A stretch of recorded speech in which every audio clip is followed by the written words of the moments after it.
Hello, everybody, and welcome to the Human Echoes podcast. I'm Albert Berg. And I'm Tony Southcott. We're coming to you this week with our review of 1932's The Mummy, starring Boris Karloff. Yeah, Boris Karloff is definitely awesome. Can't really say that about this movie. No. I mean, you can, but you go to hell for lying. Yeah. You do, because this movie is... It's nothing happens. It's like an hour and 15 minutes, Tony, and it feels like 3 hours. Was this from the same guy who did Dracula? I don't know. I haven't looked at the director, honestly. I didn't look up that much production history. I was too excited about the Star Wars trailer and watching that like 30 times yesterday. But so I didn't do any research. Plus, I just wanted to like not think about this movie any more than I absolutely had to. Like, I just wanted to distance myself entirely from the prospect of considering this movie. Like, I watched this movie on fast forward, Tony, and it's still dragged. I watched this movie, like, I got in last night about 12:15 whenever I started it, and I kept, like, just kind of finding things to wander off. I'm like, I'm gonna get up early and podcast. But this movie is so dull that I just can't stay focused on it. Yes, it's dull. The Brendan Fraser remake was way better.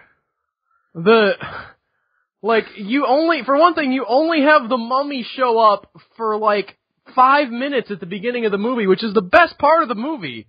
Like, yeah. You have him, and it's not a great part of the movie, but it's still the best part. When you have, it still looks cool. They unearth him, and, like, he's in the coffin behind them, and you know he's going to come to life, so you kind of have that tension, and, you know, then the two guys leave the one guy behind, and he reads the sort of resurrection thing, and the mummy comes to life and grabs him, and that's all. That's all of the mummy, you know, I mean, granted, it's the same guy, but the mummified mummy, that's it. He's gone from the movie after the first 5 minutes, and it's just like Boris Karloff. Yeah, then it's just chemotap. Weird skirt thing. Yeah, I was going to say a dress, but it didn't, you know, I don't know what that's called. I think it's more like a muumuu. It's something. It's a big one-piece thing that flows down around. It's some traditional, I assume, you know, I don't even know. If it was some costume design. Yeah, who knows if this is like actually like legit traditional Egyptian garb. It's just like, it's just, nothing happens. They have the whole sort of, he does mind control stuff a little bit, and they try to make him kind of sympathetic, which I thought was interesting. You know, once you find out why he's doing this, like he fell in love with this girl, and her soul keeps getting reincarnated throughout the ages because she can't go into the afterlife, and he's been barred from the afterlife as a mummy, so he can't, like, you know, and they finally resurrect him, and so he's trying to get to her. In theory, I like that story, Tony. Like, it's a good idea. That love story was a lot more convincing than the love story that just happened, like, with the archaeologist. Yeah, I mean, she was hot and he was a guy and, you know, he was interested in her, so I bought that. Yeah, but I'm just saying, like, it was the very convenient thing that's happened in, like, the Wolfman and such, where people just, like, spontaneously, like, within a day are fully in love with each other. Yeah. I mean, did we really want this movie to be longer, Tony? Did you want to develop that relationship more than they did? I'm just saying, like, some of these movies you could start and explain that they've been together for a little while. Yeah, you could. Yeah, there's a lot of problems with this movie. It's really mostly all pacing. You just wait forever for anything to happen. They hang on shots for way too long. There's these panning shots of rooms that take forever, and there's no music, and it's just, I don't know, like, it's been a weird roller coaster for us with these 1930s horror movies, Tony. Yeah, and we got one left. Yeah, and I think that, The Creature's actually from the 40s. So, yeah, kind of on the tail end of all of this happening, but, you know, we've seen stuff. We really liked Frankenstein. We really liked The Wolfman, but we got totally burned. You know, Dracula was just confusing and slow-paced. This isn't confusing, but it's so slow-paced, I would almost rather go back to Dracula. I don't know. Let's see if we can find some good things in this. Well, like there were a few good moments, like the very iconic parts where like Emotep's like looking directly at the camera and everything. It's kind of the same thing they did with Dracula, and they overdid it. But like that's a very kind of like iconic version of the Mummy from back in the day. I thought it was more convincing in this movie too than in the Dracula one. Yeah. His eyes, because the way they had him like blacked out and like lit, so it looked like he was just in shadow. But you know, they did a really good job with that makeup effect, and they didn't shine lights directly on his eyes and make it look like they were shining lights on his eyes. Yeah, it was a little bit more subtle with the lighting. And that was like basically whenever he was casting a spell or doing things like that to try to get people away. And like I said, as far as positives go, I did like the idea of the story of the mummy, like, you know, searching through the sort of eons of time, you know, laying dead, you know, not able to go into the afterlife, wanting to find this woman that he fell in love with and the forbidden love and all that stuff. Great in theory as far as drama goes, but it's just the way that it plays out is just a snooze fest. Yeah. I mean, like, that's basically all that happens in this movie. Really, he comes back to life, and then there's some random crap with the archaeologists, which takes up half the movie, but basically it's about him trying to get into the Egyptian museum, and he finds some mind control artifact or something, and he uses that to bring the lady to him, and they realize that he's bringing the lady to him, and he sort of reveals to her backstory, but then makes her forget it, which, you know, I was like, why? Yay, dry ice effects. What? She was just staring into a pond of dry ice. Well, yeah, Spooky. that was fine. That effect was cool enough, I guess. Yeah, it's fine. It's just dry ice looks pretty rad, even now. I like dry ice. I'm just saying it looked a little bit cheeseball with that, like a little bit like perfect witch's brew type thing, but it's all good. I'm willing to overlook stuff like that, Tony. It's just that the movie didn't. It was just disappointing. Like, I thought that this was maybe one of the ones that would really have had the potential to be actually horrifying, you know, to the audience. Like, the idea of the mummy stalking around, because we really haven't had that much of things to be scared of. You know, we haven't had, you know, and we've obviously horror has developed for over a long time, and sort of, I think that modern sensibilities are very different, but you know, there were very few moments of, you know, sort of menace, a few in Frankenstein, and they tried in Dracula. I felt like they failed. And the Wolfman is really more about the terror that Larry Talbot feels more than us being afraid of the Wolfman. Yeah. But they get rid of it. Like, it's just a dude in a robe for the whole movie. They should have at least had moments where it kind of goes back and forth with that. Or just kept him in that the whole time, but then you couldn't have the personality of Emotep. Or he could have summoned some other mummies to fight for him or something. Yeah, that could have been neat. Like if he had some mummy minions or something. I know that technically he still would be the mummy. I realize that naming-wise that makes sense, but nobody came to the movie to see Boris Karloff walk around in a dress, okay? That's not why we're here. You put the guy in the crypt, like, with his arms like this and all wrapped up on the poster, and then you got rid of him in 5 minutes. The good guys over at the Comic Book Noobs podcast had a question about this. Okay. I'm bringing it up now just because it's super related. I never understood why the mummy is supposed to be scary. He's just a bandaged zombie. Lock him in a room, right? Please discuss. Well, again, have you ever it would have been better if he was a bandaged zombie. It would have been. Like, especially if he just, like, sprung up and, like, attacked people. Even though, like, a lot of times it's like, you see a mummy, you know it's this old desiccated corpse, so it's going to be hard for you to, like, for it to actually have any strength unless it's full on, like, magic strength. I don't know, the most I've been freaked out in a haunted house, or one of the times that I got freaked out in a haunted house was in this one room where you're going through this house and all of a sudden you're in like an Egyptian hallway with like torches and everything. And then at the end of the hallway, this thing launches a mummy out of a casket at you and he just starts chasing you. It was pretty awesome. It was one of the better effects of that place. That sounds really cool, actually. But yeah, I mean, he could be scary if you had it not be revealed that he was alive, right? Like, if you had him strangle the guy and then go back to his coffin and sort of pose back in his mummy pose and they come and they find him and like, there was a locked room, how did he get killed? And, You know, they don't. Yeah, they think it's like some serial killer at the museum, but it's the mummy. Yeah, like that could have been interesting. You know, if he picks people off one at a time, there's a lot of serial killers that, you know, why don't they just put Jason in a room and lock him up? Because he'll get out. All right, this could have been basically like that. You know, he could have been strong or, you know, a little bit supernatural like Jason is. Because Jason's just the dude with the hockey mask and a machete, theoretically. But, yeah, you know, he's impossible to kill. They didn't even show anything like that. They didn't show him being difficult to kill, like you shoot him and he doesn't die or anything. It was just...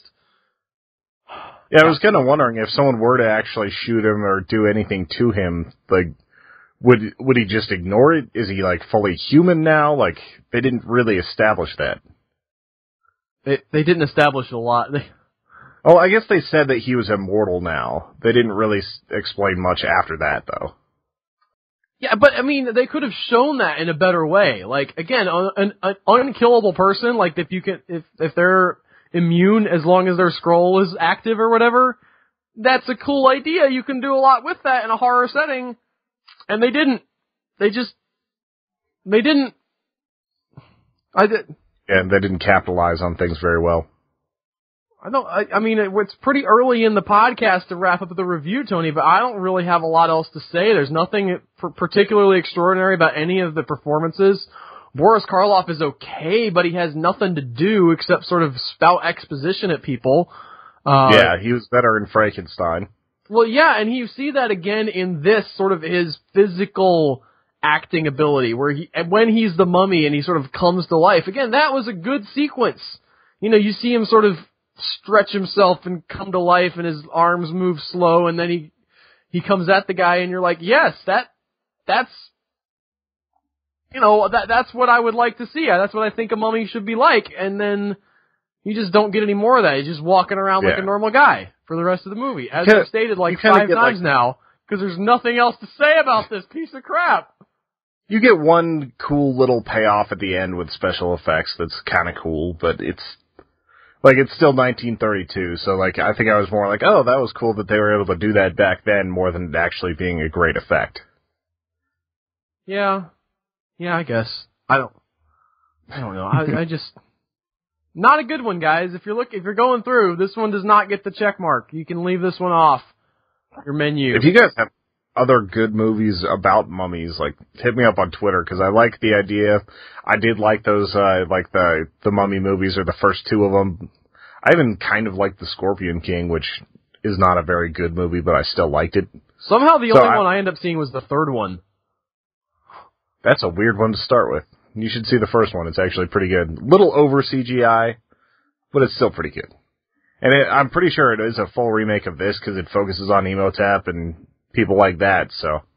Hey, it's not. I guarantee you. I mean, I know a little bit about that mummy where he's like trying to get like pieces of people, or, you know, if he eats somebody, he gets more real or something. Isn't that the plot? That's like part of it, but that's more just him trying to regain his form so he can do other things. I'm just saying, like, he did stuff as a mummy in the movie. Is that correct? Yeah, he's basically a mummy sorcerer. So that I haven't seen the new adaptation, but it seems like that would have been a good way to go with this one. I don't know. And then they go back to it's kind of funny in Monster Squad.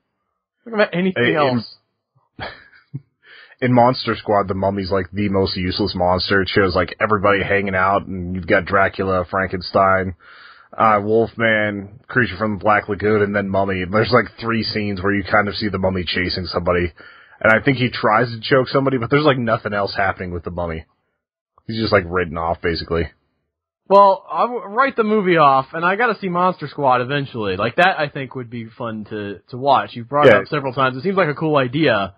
Of all the, and you enjoy those kid type movies quite a bit. Like it's not like super young age. It's probably more like between 8 and 13 is probably like the target audience, maybe a little bit older.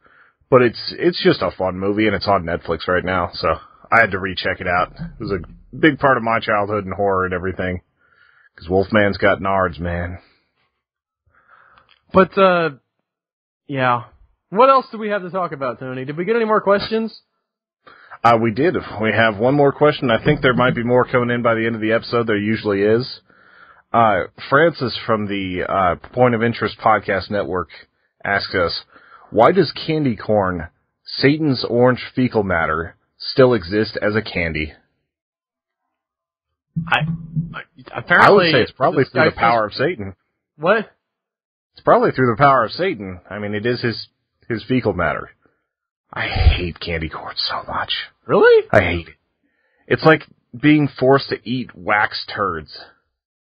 I mean, it's not my favorite candy, but I've never felt like any particular kind of loathing for it. Do we need to discuss? Like, is this something people generally have an issue with? It's something that, like, most people I know absolutely despise candy corn. Like, it's gross. I think once you see this generation, like the last of the greatest generation, die, you're probably going to see candy corn take a major dive. How expensive is it? It's like $1 for like 7,000 pieces. That's probably why. Yeah. Satan is selling his fecal matter cheap, Tony. Well, he's had like an eternity to collect it, so. Because you get to a point where you have to get candy for the kids, but you actually don't care about the kids. You're like, I ain't buying that bag of mini Snickers bars. They're getting a handful of candy corn. Little jerks. Come to my house with their costumes on. Oh, I'm just gonna reach into this bucket of Satan shit and hand it to kids. Oh, there's a little glass in there. Oh well. I always imagine that, like, candy corn comes from a place like where the Krampus gets his gold. It's just this, like, pocket dimension filled with it. It's just like Satan goes to a hole and that's where it goes. I'd kind of like to see how they make it. Shovel it out. How do you think they make it, Tony? It's gonna be like a mold, right? It's probably a mold. I don't know how they get the different colors in there unless it's like just like moving down an assembly line and getting like squeezed out. Well, I was gonna say if you had a mold and it was like open at the top, you could squirt like the first color in and then the next color in and the last color and then like cap it off with the top of the mold. And then probably like reheat it so they all seal together or something. There's probably an episode of How It's Made that I've never seen hardly any episodes of How It's Made, but that would be an interesting look. I love How It's Made. It's like, it's a soothing show for me. Just sort of like it just blows my happen. mind occasionally too. Yeah. Like the most recent one I watched was, it was posted to Reddit, probably a few people saw it, was them making a chandelier. Just like all the hot glass work. I love watching that sort of stuff. It's always fascinating to me to think about like factories, right? And like big places that produce things that you use every day, but you never see, like just something simple like a plastic cup, right? Or, you know, a book or any real made object. There's a giant building somewhere that's like has or several giant buildings that are like assembling the opponents and cranking the components out and, you know, putting all these things together and thousands and thousands of people working on it before it ever gets to you. I don't know, like, I'm always just fascinated by this sort of hidden side of things, where we're just on the consumer side, we get it off the shelf, it's just sort of like, yeah, it just magically appeared, but like, yeah. The coffee pot was actually pretty complicated to make, and somebody built a giant assembly line to make that coffee pot, and another assembly line to make all the other, you know, it's just crazy to me. Well, it's also interesting seeing like some of the materials you wouldn't expect to spot in things. Like a lot of buses are made with plywood, and I would have expected it all to be like aluminum or something like that. Like you see them make like a double-decker bus for Britain, and like at one point it just looks like a giant like wood box before they start finishing it out. And I don't know why I expected it to all be aluminum, but it's just kind of cool seeing that sort of thing. Or even just like how much effort goes into making a football. Oh, yeah. I mean, because that's got to, like, anything that has to hold air, like, that's a whole thing, too. You got to make sure your quality control is good on those, you know, because there's just, like, basically everything that's in our house has had a history in some giant, fluorescent lit, loud, like, dreary warehouse somewhere that you're never going to see. And that most of it is, like, has traveled further than we ever will. Yeah. Like just getting the raw materials to China to make something and then shipping it across the ocean to us, then riding on trains and everything to get all over the country and then just ends up at the Walmart for $2. I think that's why I kind of have a problem with plastic spoons and forks. Like, you're seriously, like, putting that much energy into shaping a resource that's very costly and stuff that we could use for other things, just so that for, like, less than 5 to 10 minutes you can pick at some ice cream and then just throw it all away. It's not that costly, or the plastic spoons and forks wouldn't be as cheap as they are, Tony. I know, but I'm saying it's costly on, like, a giant scale. Think of how many plastic spoons and forks get thrown away every day, and we could just be making, like, oil for cars out of them, or oil for other synthetic products. Well, I mean, the oil market's pretty decent shape right now from a consumer standpoint, so I don't know. Yeah. They have extra, Tony. There's only so many gallons that a car can burn. Yeah, but I'm just saying, like, think about it. We could have, like, $1.15 gas. Or just think about, like, but the people how much who dig space up the it takes oil don't want us to have $1.15 gas, so they send the oil other places so that they can, make more of a profit. But also think of the impact on, like, landfills and stuff. If you were to take away, like, plastic forks, like, over the course of an American day, like, how much space that would save. Okay. I'm just saying, it's really wasteful whenever you can have a metal all the fork. plastic forks in America that got used in one day in one place, yes, that would be probably a large pile. But spread out over the entire continent, over all the landfills, like, if you just eliminated all the plastic forks, you would not make that big of a difference. Alright, the landfill wouldn't suddenly sag in out of the, cavity that was left by all the plastic forks and spoons not being there. I just think it's wasteful whenever you could have metal. Like, I sometimes resent restaurants that don't have, like, actual cups or actual, like, spoons and forks because it seems like laziness. Okay. Although it is kind of weird going to a restaurant and thinking that this fork has probably been in, like, 4,000 different mouths. But it costs less to, like, I guarantee you, most restaurants have figured out that it costs less to wash the stuff than it does to throw it away. They're all about the efficiency and the speed of travel. So if it's a restaurant that, that exists as, a sort of more lean type of, who cares? I'm just saying it's a lot of trash over your lifetime. It's a lot of garbage. It doesn't make sense to pollute that much for something that we have a solution for. We have metal. Okay, metal cups for everybody. No exceptions. Or actual plastic cups instead of just a bunch of paper cups. At least those biodegrade. Plastic cups do not biodegrade, Tony. No, I was saying paper cups do. Okay. Well, yeah, but you cover them in wax so they won't.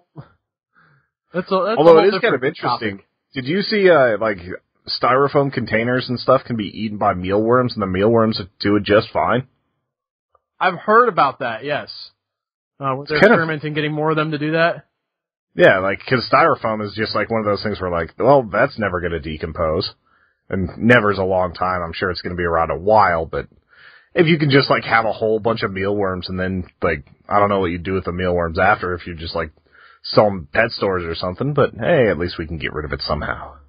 It's like creating a microbe that'll eat plastic in the ocean. Well, you could feed the mealworms to some birds or something, or just kill them. I mean, they are biodegradable as well. Yeah, and I imagine you could probably throw them into, like, a field or something like that for farmers. Aren't worms good for that, or are mealworms not good for that? I don't think so, Tony. I'm pretty sure that's not the type of worm you want in your field, because they'll eat your plants. True. But good job on the environmentalism up till then. Other than killing all of our crops off with mealworms, you've done good. Oh, I'm sure we could find a bunch of crows to go eat them. Okay. Should we talk about the Star Wars trailer? Everybody else is. You will in a second. What? Like, I'm not the biggest environmentalist in the world. I just hate it whenever there's dumb things that could change easily. So, that's all I have to say on that. Okay. Seriously, though, should we talk about the Star Wars trailer? Probably. Hey, you! Do you like the thing you're listening to right now? Would you like to listen to even more of that thing? Well, boy oh boy do I have a deal for you, because today, if you go to humanechoes.com and click the Become a Member button, you can get exclusive access to our members-only bonus podcast. That's right, an extra podcast. It comes out every other week. It's only available to people who help support the podcast. Click that Become a Member button, and you will have access to that. Once again, that's humaneshows.com and click Become a Member at the top of the screen. You guys are awesome. Apparently it's the Star Wars trailer, too, by the way. I don't think there's any other promotional, sort of long-form promotional material that's coming out. Yeah, there might be like one where it's this, but it's shortened or something, but that's about it. I think this is the final one. Can I say that, just as a sort of starting off point, that I'm consuming way too much Star Wars-related media right now? Are you doing, like, Rebels and stuff like that? No. I'm not even saying, like, I am doing that, Tony. But I also listen to, like, an hour-long podcast each week in which they talk about all of the news revolving around the upcoming Star Wars movies. I've listened to like probably more than 30 or 40 hours of content about Star Wars Episode 7 for a movie that's only going to be 2 hours plus long. It might break the 3 mark. You never know. No, it won't. I will bet you money that it will not break the 3-hour mark for Star Wars Episode 7. That ain't happening. It's been a while since I've actually sat through a 3-hour movie in a theater. But, you know, so I've like, people talk about, you know, they're talking about sort of spoiler stuff, and I guess, I don't know if we can get into this conversation too much, because if I, like, talk about the stuff that is being speculated, it might lead into spoiler territory. Because I've heard, you know, people putting things together and rumors and pieced together from all the trailers and the toys and all of the other sort of side promotional material that they have going on. So, just kind of be warned about that. Anyway. So now that you guys know that Al is out to spoil, I'm not you can either fast forward or you can join. Nobody's seen the movie yet. We've only seen like 5 minutes of the movie. Yeah, if that. A lot of that stuff's been recycled. Not too much. Although you do have... I'm talking about like the X-Wings, the TIE fighters chasing like the Millennium Falcon and stuff like that. Like a lot of those sequences shot, though, hit for a each longer trailer. shot, at least. Yeah. The shot... But it's the same scene, it's telling you the same thing. Well, and we have the same thing with the John Boyega character, right? Finn, his name is. He's coming down from, like from that Death Star. So we had the one trailer where we see the TIE fighter in the sort of Death Star hangar shooting the other TIE fighters up. And then, you know, we saw it in this trailer, the sort of TIE fighter falling out of the sky. In the first trailer, the first shot we got was of him like popping up in his Stormtrooper outfit. And now in this trailer, we see him after he's taken his Stormtrooper outfit off and like is going down the hill to meet up with Daisy Ridley, just like the droids did in Episode 4, taking the information to Luke. Because it's all cyclical. Which was my point that I made on Twitter, and you got super angry at me. Well, it's because you're just a buzzkill about all this stuff. I'm not... You hate everything I love. I don't hate! I'm not hating anything! That's not what I'm saying! There's no hatred happening here. I'm just saying that it seems a lot structurally similar, because you have character coming from the Empire with information to a Skywalker. Again, potential spoilers, but heavy theorizing that Rey, the girl who's the main girl in the trailer, the one you see spelunking in the Star Destroyer, and then later, sort of all through the trailer, that she is somehow related to Luke or Leia, as a daughter type relation. She definitely looks like she could be. And so the idea is that, you know, he comes to her, and then somehow they get embroiled in the battle with the New Order is what it's called. Or no, the First Order. First Order is the new Empire analog that still has all the stuff the Empire had, including another Death Star, that we saw on the trailer, or on the poster, and a little bit in the trailer when they're flying into the trench called Starkiller Base. And, yeah, it's... So they finally found a way to use Starkiller? Yeah, they did. Did you see the poster from yesterday? Yeah. Yeah, so you saw that Death Star thing on the blue side of the poster, the weird spherical planet with the big cut on the side of it?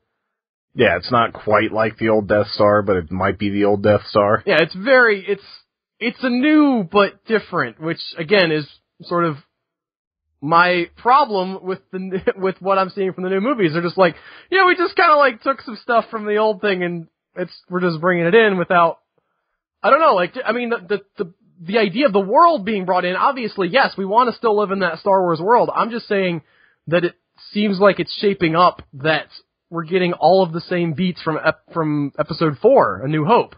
And I think that you could do something better with that, but that they made the movie they made, and I'm going to go see it, Tony. I'm excited for the movie. I was excited for the trailer. Do you think that, like, this is what they're setting up? The black guy, what's his name? Since Finn. you've been listening. Finn.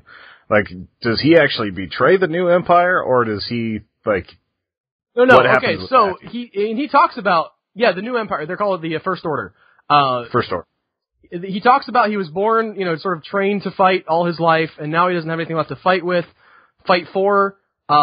Potentially he found out about Starkiller Base and wasn't cool with that, or something else, but again, we see him making a run for it with his TIE fighter, for whatever reason, and gets shot down on Jakku, where Rey is.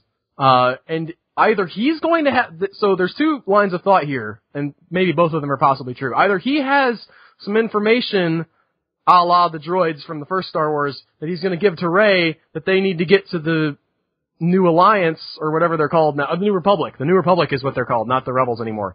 So either he's bringing information to the New Republic, or Rey found something in that Star Destroyer, because there's a lot of people that are really speculating about what that staff is, and what it means, and because we know from outside information that the Star Destroyer that's crashed on that planet was crashed about a year after the Death Star blew up, and it was crashed intentionally by the captain to keep the rebels from taking the ship.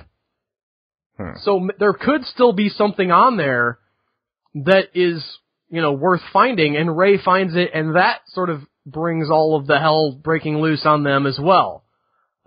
Be so insane seeing something like that enter the atmosphere and crash and burn. It would be. Okay, so sidetrack into Star Wars related stuff, because I'm also listening to the audiobook of Lords of the Sith, and that is an awesome book! I mean, yeah, that was the one everybody kept mentioning. Like, they're like, if you're looking for Star Wars Expanded Universe, start with Lords of the Sith. Like, screw Aftermath, screw all these other ones. That's where you go. Well, I've heard a lot of good things about a lot of the Star Wars Expanded Universe stuff. Aftermath not included, obviously, which You seem to be okay with that one. After I said I was okay with it, I just got bored, and I still haven't finished it, Tony.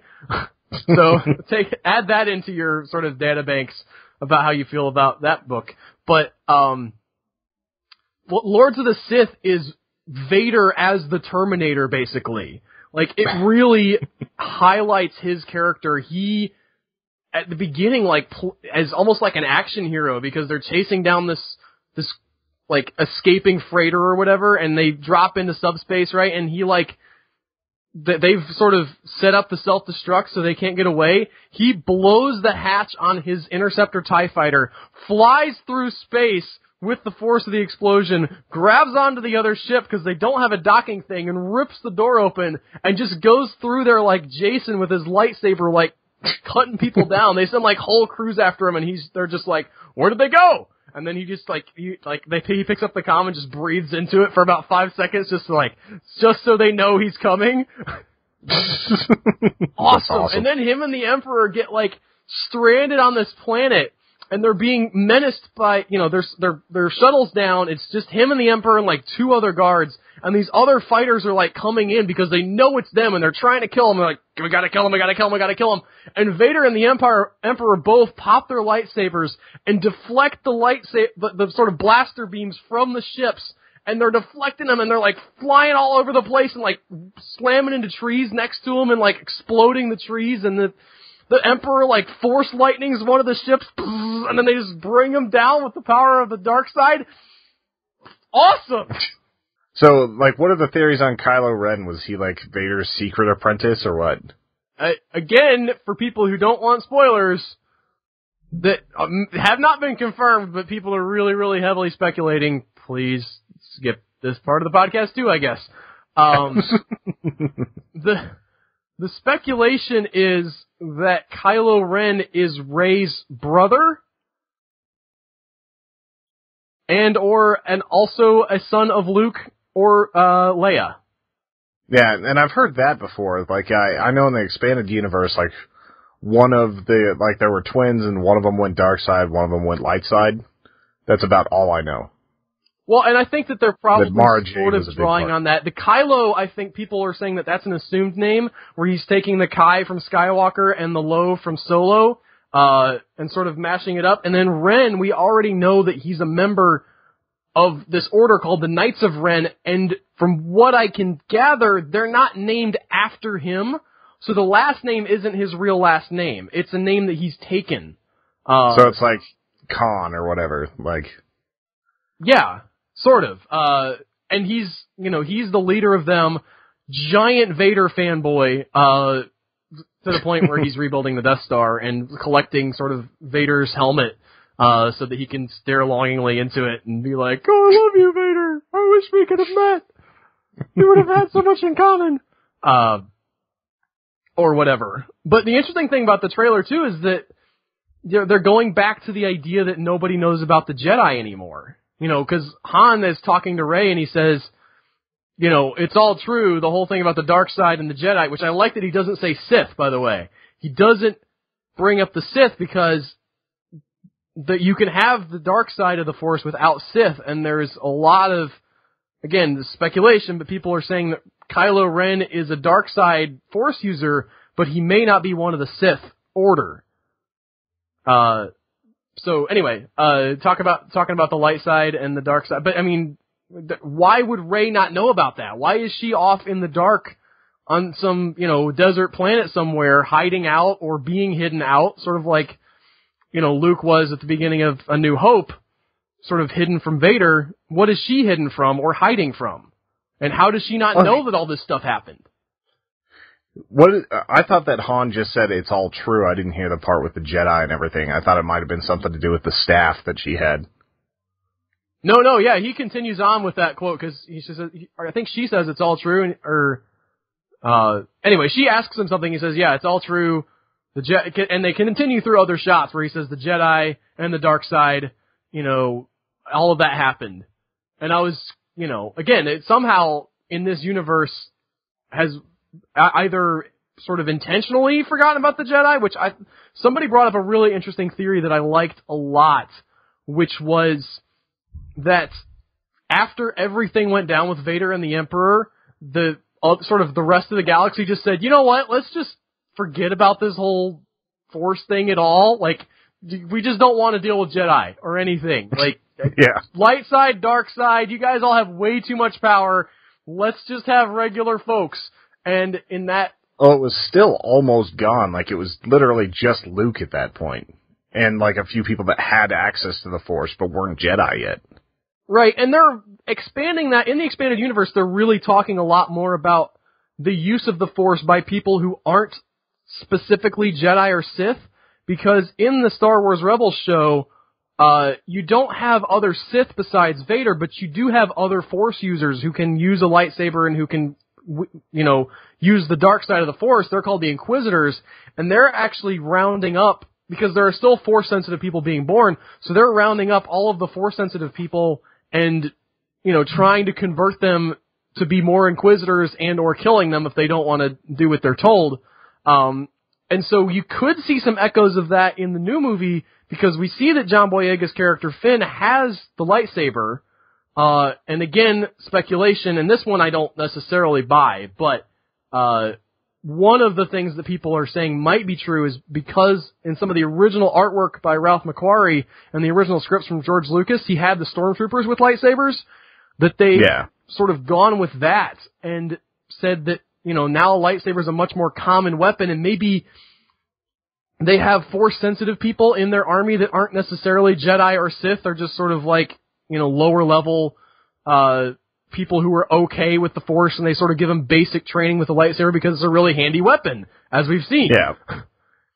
Well, I really hope we get to see that with Gwendolyn Christie. She's like the giant silver stormtrooper you've only seen flashes of. So, like, if she ends up using a lightsaber or anything like that, that would be pretty badass. It would be. I don't know. I don't know. That may or may not happen. She almost seems like the kind of person that wouldn't believe in that. And also, if she's working for the... I don't know. I don't know how that's going to play out. I know we haven't seen anybody else...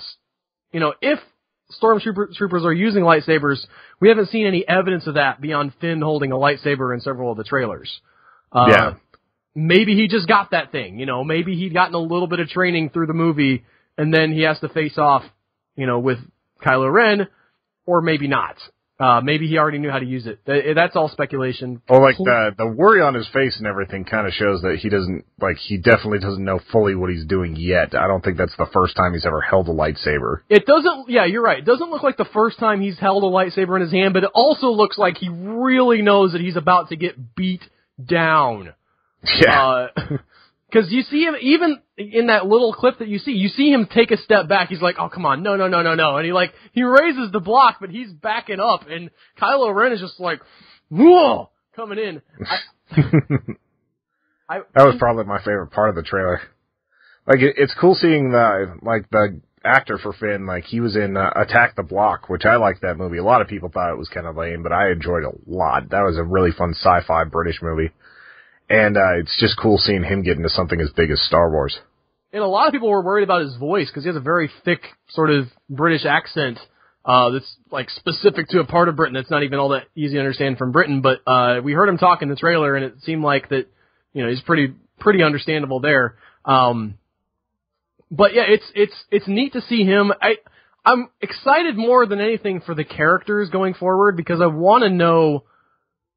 you get so much from this trailer. People talked about it not being spoilery, and it's not really, but, I mean, you can tell a lot from how they're shooting Rey and her character, and the way that they're showing her on that planet, that she's a really a loner, and she's kind of like, she has the line where she says, I'm nobody, which either you can say that she's, had that sort of truth hid from her, or she found out that her brother went bad and decided she was just going to remove herself from the fight entirely and didn't want to deal with that. But you really get that sense of isolation and sort of then her being drawn back into the fight, or into the fight for the first time, and maybe meeting Daddy Solo, or maybe, that's not how that goes, but it's definitely...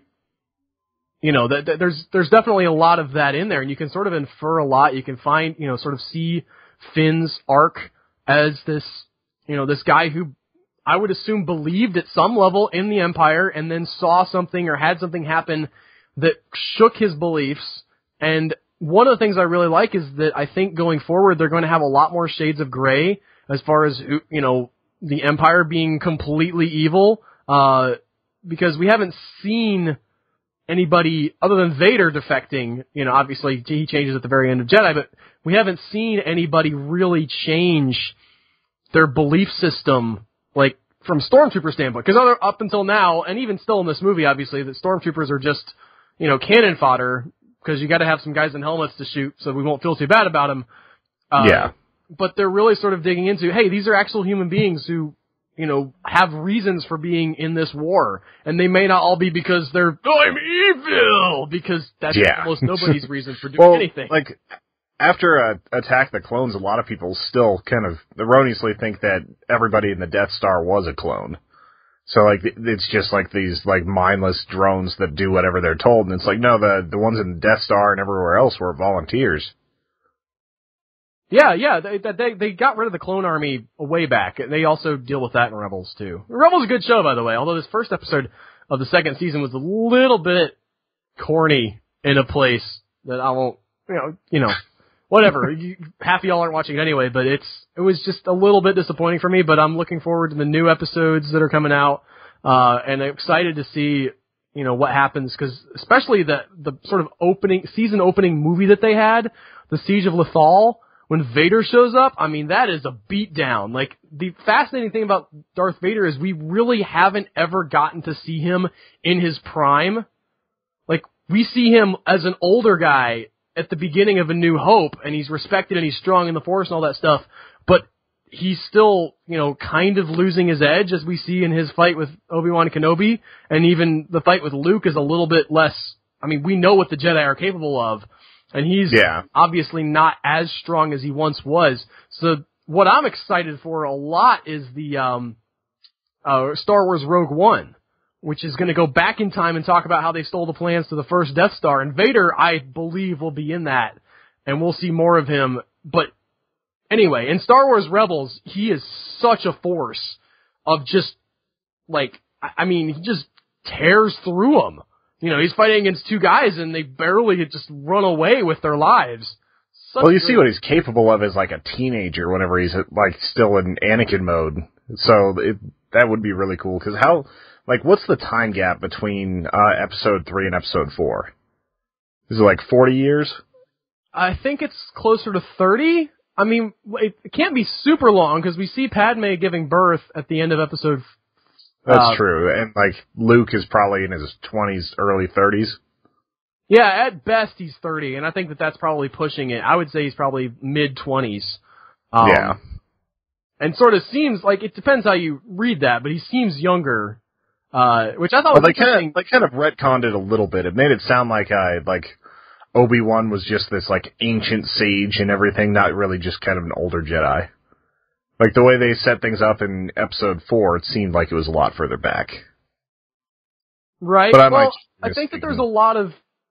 Again, Luke is sort of out of touch on Tatooine there.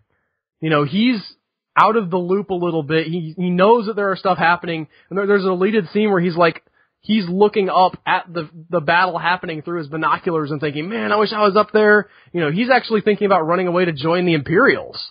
Which is great, somebody has a great alternate history opportunity there, I'm sure. But, like, his goal in life is to go and join the Imperial Academy until he finds out about the Rebels and the Empires, because he just wants to get off the stupid planet that he's on where nothing ever happens. And I think that his uncle and aunt are shielding him from stuff. They're not telling him everything that's going on because they don't want him. He's wanting to get off, and they're like, no, we're not going to talk about what happened with your dad, but bad idea when you Skywalker people go to war, okay? Stay here and prepare the moisture things. That was my impression of it anyway. For sure. Trying to think of anything else that we could glean from that trailer. We spent like almost the entire episode talking about a 2.5 minute trailer. We spent 10 that's how minutes big it is of like an event. About an hour and 15-minute long mummy movie. That's what we've come to, Tony. Yeah, but you're talking about, like, an event. Like, I remember how big it was when Episode 1 came out. I was definitely too young for any of the other Star Wars. I think Jedi was in, like, 83, something like that. I was born in 87. So I don't know how big those were whenever they came out, except for, like, what I read from, like, that Star Wars Conquer the Universe book.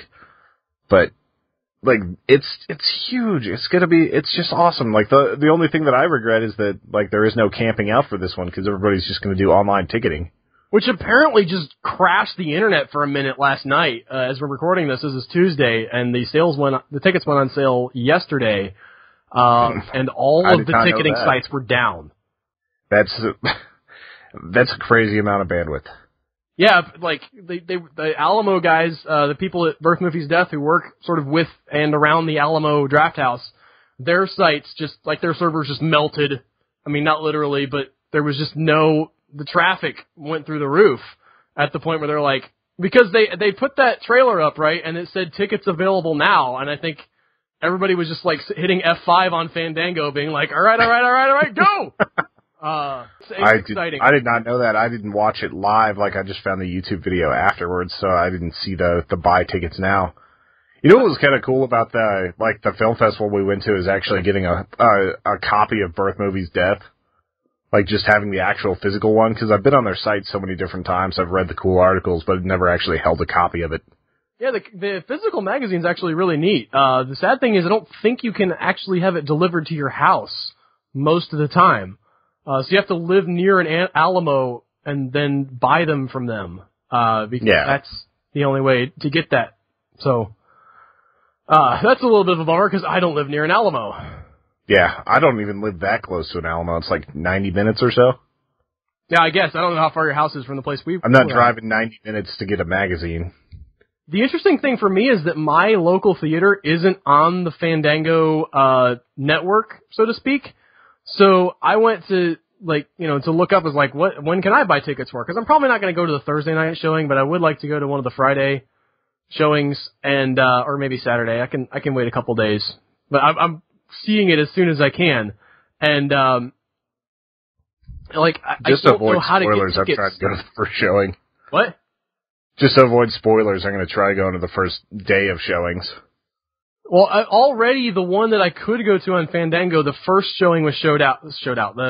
It's like the 7 o'clock Thursday night one.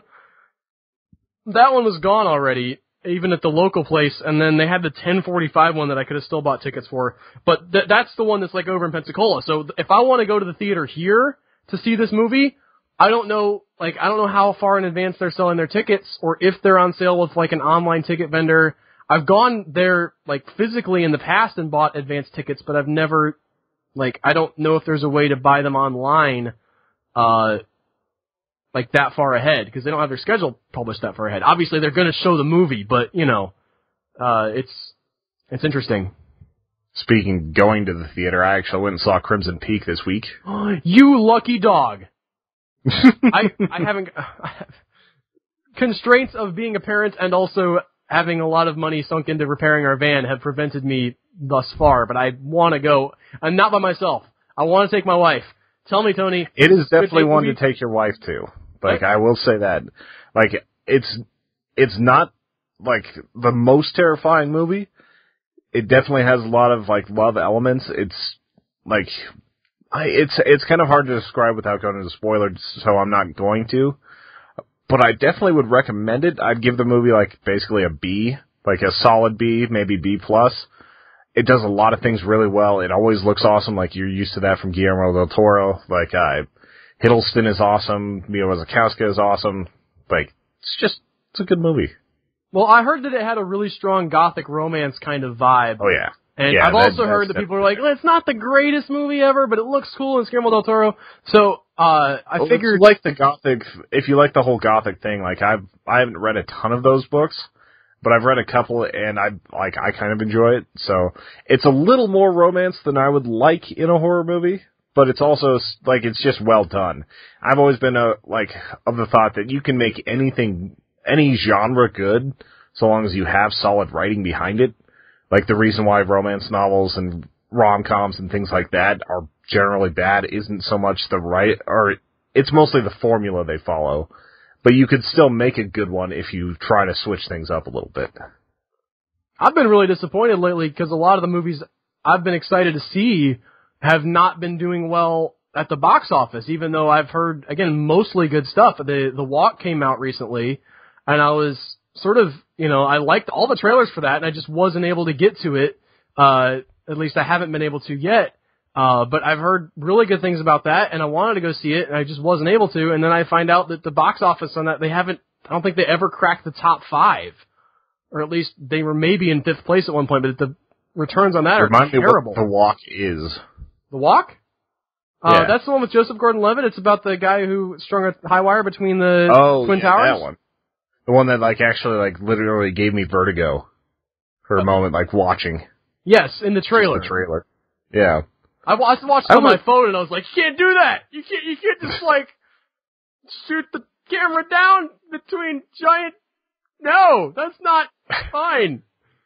It's a testament to, the progress of CGI there, because, those towers don't exist anymore, so it's not like it was a real shot. Yeah, there was a lot of green on that set. But, and then the other one that I was disappointed about was Crimson Peak, because it's also struggling pretty hard at the box office, and Guillermo del Toro just does not seem to be He's not a draw. Like, he gets sort of enough of an audience to kind of justify making another movie, but it seems like he never can quite, like, smash it out of the park in terms of, getting people on board with his movies. Everybody was, like, all excited about Pacific Rim, but it didn't quite make it, like, it sort of made back all the money they invested in it, and that was it. They're having a hard time because he wants to go bigger and more money for the next one. They're like, you really that big of a draw? And then it's the same thing with Hellboy too. Yeah. Like, he just gets right on the edge and into production hell. I kind of wonder if he would be better off going back to, like, the orphanage type movies, like, where almost everything's practical effects with a little bit in there. Like, give him, like, a $10 million budget, and he could probably knock it out of the park and make a movie that would actually earn a lot. Practical instead of trying to earn back like involve building an entire house, by the way, to sink into a swamp. Those kind of practical effects. Yeah. What I'm talking about, like, The Orphanage does not look like an expensive movie. Oh, no. Well, he didn't, again, we've brought this up before, he did not direct that Or one. Devil's Backbone. Devil's Backbone he did direct, probably all on location with just some actors. Yeah, see, and sort of the same thing with Pan's Labyrinth. But I think he Pan's really Labyrinth does was a better little in bit that bigger, smaller but setting. that was... I wonder how Pan's Labyrinth did in the box office. Like, did it actually bring over a Spanish movie and have it succeed? It had to have done pretty well. I think it got some Oscar buzz, too. I don't remember. The odd thing is when you watch a movie, a lot of times, you'll look up and be like, well, how did this do? And then you'll be really surprised when, so that a lot of stuff that you really like ended up being flops or, one of my favorite Disney movies is Treasure Planet. That didn't do that well, but that's a beautiful and really cool movie. And you got, like, the one that AJ watched several times recently, Zathura, she calls space movie, which is sort of like Jumanji in space, but that's a really good movie and didn't do that well at the box office. And you latch onto these things, later on and say, oh, this is cool, but if not enough people went to see him in the theater, then there's not gonna a lot that's gonna happen with him. Yeah, you just hope that it gets a good DVD release.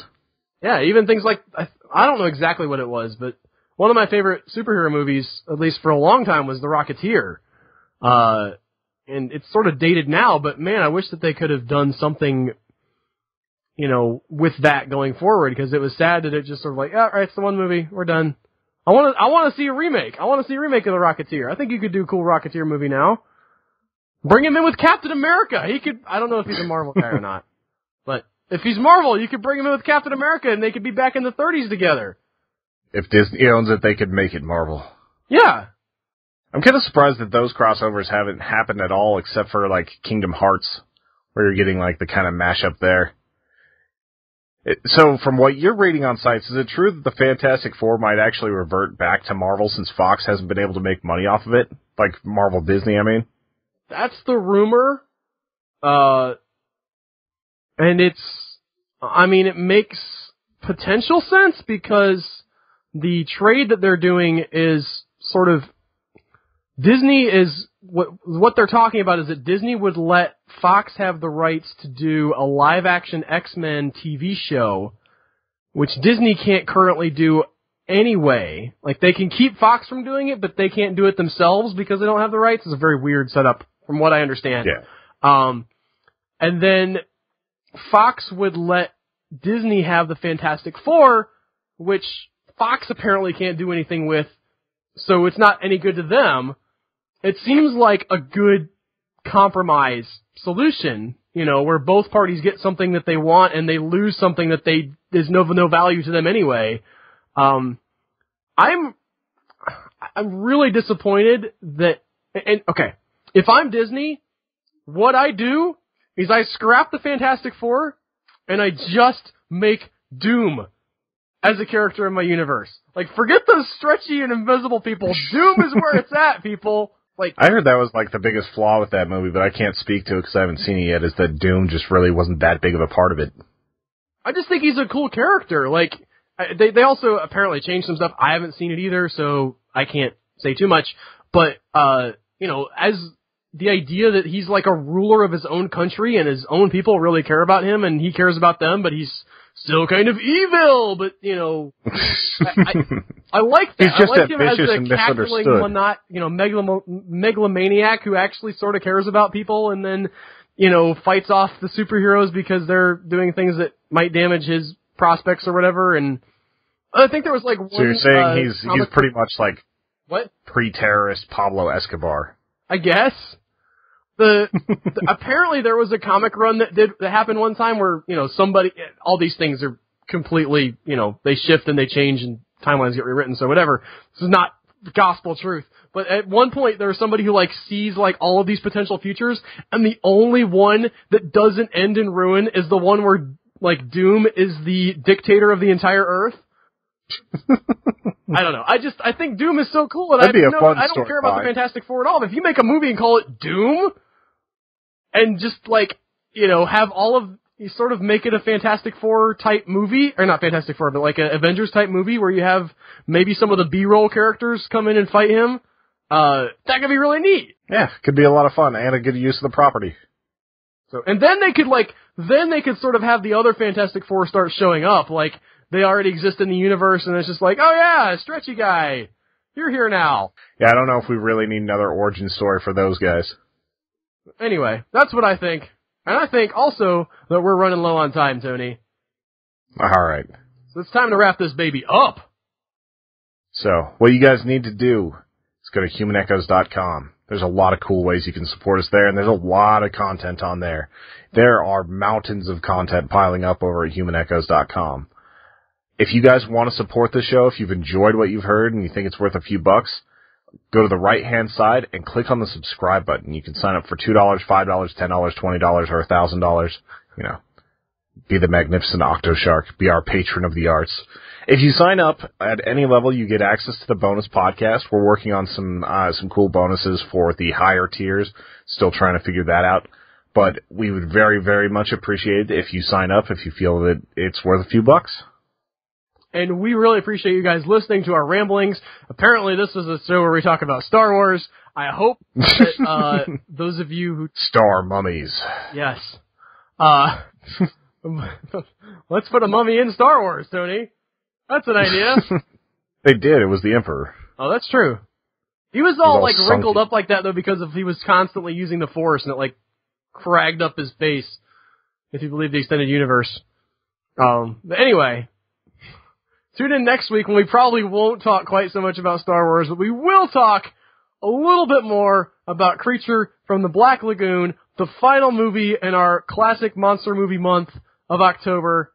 And we're going to wrap it up and move into November and be able to pick our movies again, Tony. First time in like 2 months. I believe in November we are going to be combining forces with Comic Book Noobs to talk about Blade.